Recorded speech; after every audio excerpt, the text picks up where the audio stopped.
নমস্কাৰ দুটা সংখ্যাৰ গসাউ আপুনি কেনেকৈ উলিয়াব দুটা সংখ্যাৰ গসাউ হৰণ পদ্ধতিৰে উলিওৱাৰ এটা নিয়ম আছে সবচে বেষ্ট হেতুৱে সহজ গতিকে এই নিয়মটো শিকি লওঁ আহক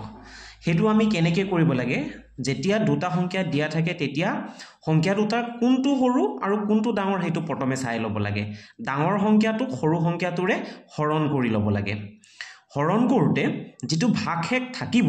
সেই ভাগশেষটোৱেদি সৰু সংখ্যাটো আকৌ হৰণ কৰিব লাগে সেই পদ্ধতিটো আমি কন্টিনিউ কৰিব লাগে মানে সেই নিয়মটোৰেদি আমি আগবাঢ়ি যাব লাগে যেতিয়ালৈকে ভাগশেষ আমাৰ শূন্য নহয় যেতিয়া ভাগশেষ শূন্য হ'ব আৰু তেতিয়া আমি কিহেৰে হৰণ কৰিছিলো সেই সংখ্যাটোৱে হ'ব সেই সংখ্যাটোৰ গসাউ গতিকে উদাহৰণৰ সৈতে আমি উদাহৰণ এটা লওঁ 26 আৰু 455 ৰ গসাউটো আমি এতিয়া উলিয়াও প্ৰথমে আমি কি কৰিম 455 ক 26 ৰে হৰণ কৰিম 455 ক 26 ৰে হৰণ কৰোতে প্ৰথমে আমি একবাৰ দিলো একবাৰ দিওতে আমি কিমান পালো 26 পালো ইয়াত এতিয়া এই 45 ৰ পৰা 26 বিয়োগ কৰাৰ পিছত 19 থাকি গল আৰু ওপৰৰ এই 5 টো তলত নামি আহিলে এতিয়া কিমান হৈ গল 195 হৈ গল 195ক আমি 26 ৰে 7 বাৰ দিলো তেতিয়া পালো আমি 182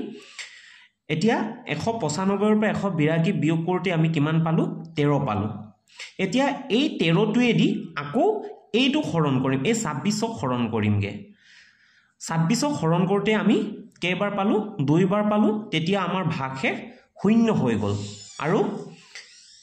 এই ভাগশেষ যেতিয়া শূন্য হল তেতিয়া আমাৰ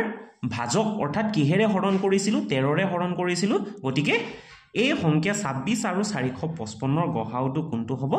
এই 13 টো হ'ব অৰ্থাৎ নিৰ্ণয় গসাউ কি হ'ব 13 গতিকে